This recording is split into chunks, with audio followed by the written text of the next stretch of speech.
Wouldn't it be absolutely fantastic if you, in your role as a manager and leader, discovered that when you had a really big challenge, although you were on your own, you weren't alone?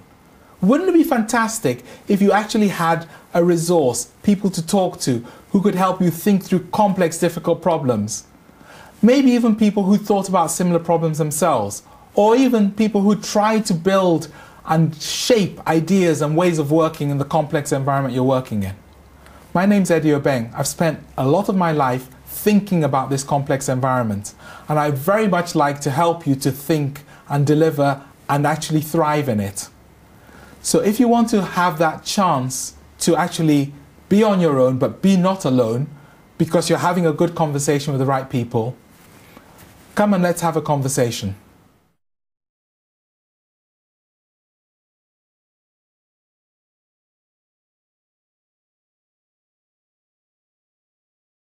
Or what I like to call strategic squander. Oh, horrible word. You're thinking, what on earth is that about? Well, let me try and walk you through it.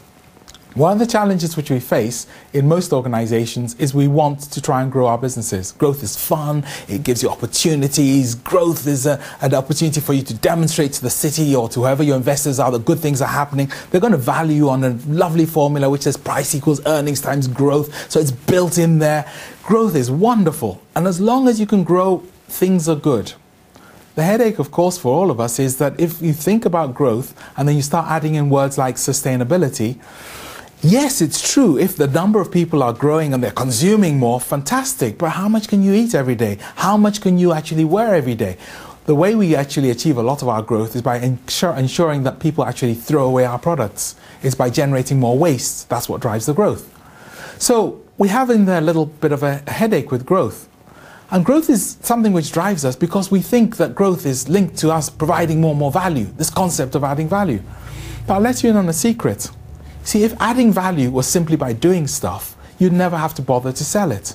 How does it work in reality? The reality is you do things, and as you do them, hopefully you produce something or offer something, and someone comes along, a stranger, and offers you a bag of money, and then you discover you've added value if the bag of money is bigger than the money you spent. It's very simple. But the headache for us is, how do we make that work on a consistent basis? And the idea, which I think is you should focus on, is not to think about growth in volume, but to think about growth in terms of better effectiveness, better efficiency, doing things so you do the same thing and you do it so well with the customer that they want to give you more money. How do you actually share the costs between your customers? When you're working with the customer, the money which falls in between, the cost of actually doing the transaction, who picks that up? Or can you work more effectively together? That's what anti-growth is about. It's about saying, how do we grow both our margins by working together more effectively and the volume of money without actually consuming more in terms of resource and time?